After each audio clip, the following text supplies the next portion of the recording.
Assalamu alaikum, ihr Lieben. Willkommen auf meinem Kanal zu einer neuen Folge meiner indisch-pakistanischen Kochvideos. Heute zeige ich euch Lamb Pulao. Das ist ein festliches Reisgericht mit Lammfleisch.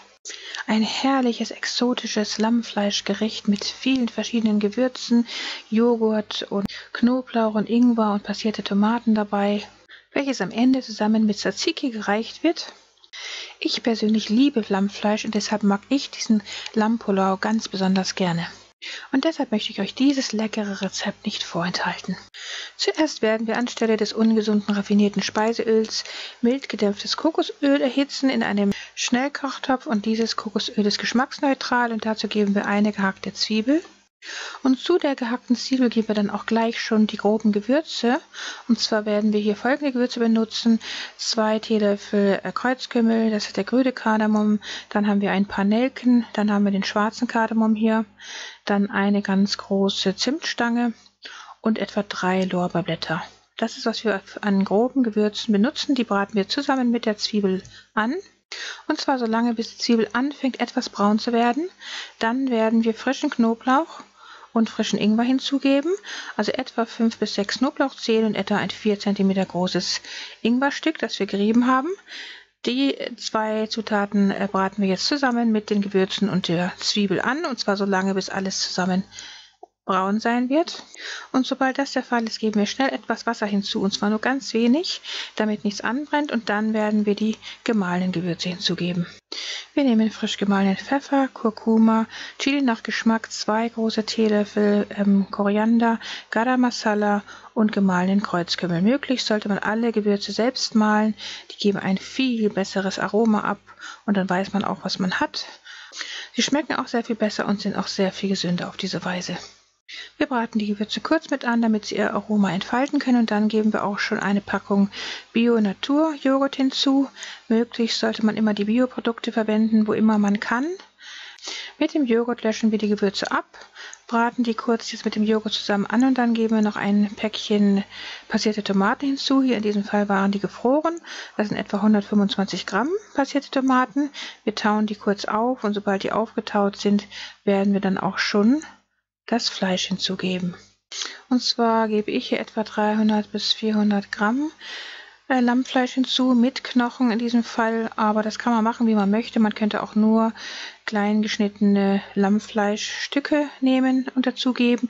Wir braten die eine kurze Weile mit an, bevor wir dann das Wasser hinzugeben werden.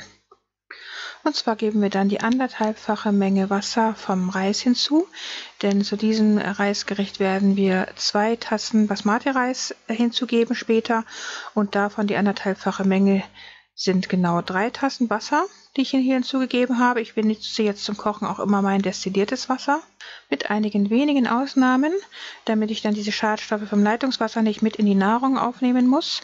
Und dann geben wir jetzt noch also 2 Fingerspitzen echten Safran hinzu. Der gibt dem Gericht ein ganz, ganz herrlich exotisches Aroma. Mashallah. Ja, und das war's. Und dann werden wir das Ganze zum Kochen bringen und dann eben schnell Kochtopf so lange kochen, bis das Fleisch ganz zart sein wird. Vorher geben wir natürlich noch hier die Natursalzsole hinzu, bevor wir vergessen, die Soße hier zu salzen.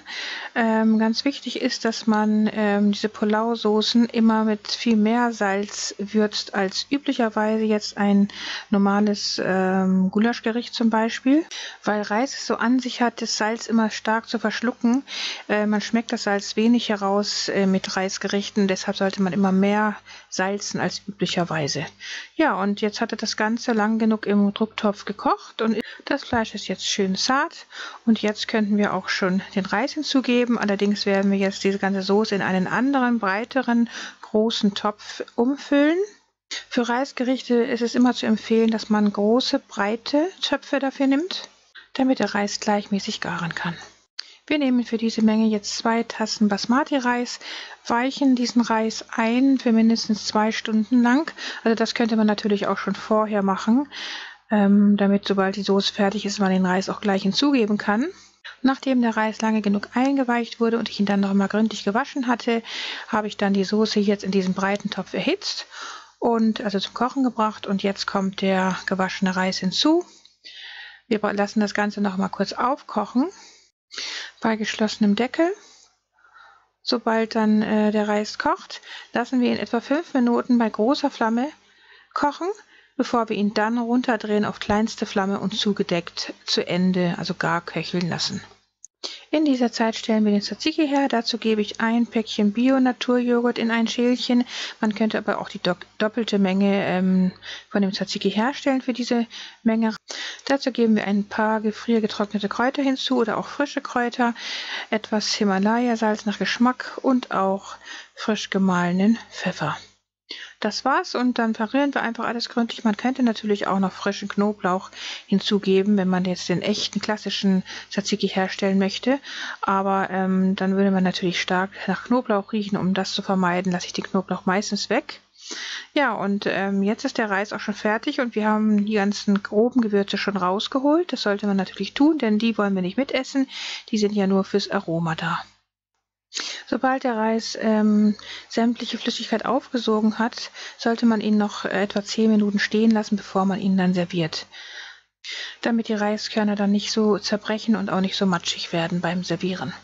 Ja, und jetzt können wir den ganzen Reis auch schon servieren. Dazu könnten wir ihn eine große, runde Auflaufform geben oder auch in eine kleinere Auflaufform, je nachdem, wie viele Gäste man hat, die dann zusammen darum sitzen werden. So sieht das dann aus, wenn wir ihn auf eine große Auflaufform gegeben haben. Richtig köstlich und er verströmt einen himmlischen Duft, Mashallah. Der Duft ist umso besser, je mehr der Gewürze man selbst gemahlen hat.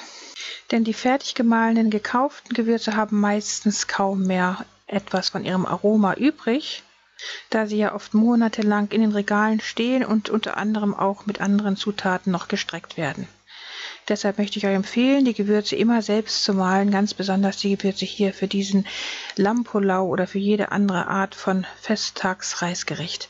Ja, und dann geben wir ein kleines Schälchen von diesem Tzatziki noch in die Mitte dieser Auflaufform dieses Reisgerichtes und so könnte man ihn dann servieren. Dann können alle um diese Auflaufform herum sitzen und zusammen diesen herrlichen Lampulau verzehren und das Zusammenessen ist auch von der Sunna, wie ihr sicher wisst. Und es liegt einfach sehr viel mehr Segen darin, zusammen aus einem großen Teller zu essen, als wenn jeder sein eigenes Süppchen kochen würde. Wie man so schön sagt. Das war's dann auch wieder für heute. Dann wünsche ich euch guten Appetit, viel Erfolg und gutes Gelingen beim Nachkochen dieses herrlichen Lammpulaus. Berichtet mir doch, wie gut euch dieser Pulau geschmeckt hat, nachdem ihr ihn nachgekocht habt. Dann wünsche ich euch guten Appetit, vergesst nicht Bismillah zu sagen und dann sehen wir uns inshallah wieder beim nächsten Video. Liebe Grüße, Salam Alaikum, eure Mariam.